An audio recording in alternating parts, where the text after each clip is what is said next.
So the art problem that she's having is that she gives up too easily. How do I not do that? Well, Maddie, that's a good question. How do you not give up when you're doing art and you get frustrated? Well, I guess if you're working on a piece and it's starting to frustrate you and you're almost to your breaking point, you know, that breaking point where you just like give up and you're like, I'm done with this.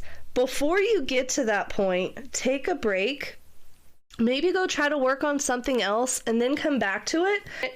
Give yourself some grace. Don't put so much pressure on yourself, and start out with baby steps too. If you have like a complex project that you're working on and you're having a hard time like getting through it, maybe start with one little portion of it at a time, or like break it down. Like if maybe you're trying to learn how to draw a person, maybe try to break down getting really good at each feature like separately before you put it all together. You know, like if you're trying to draw a face, learn how to draw eyes really good first, and noses and mouths, and then put it all together. You know what I mean?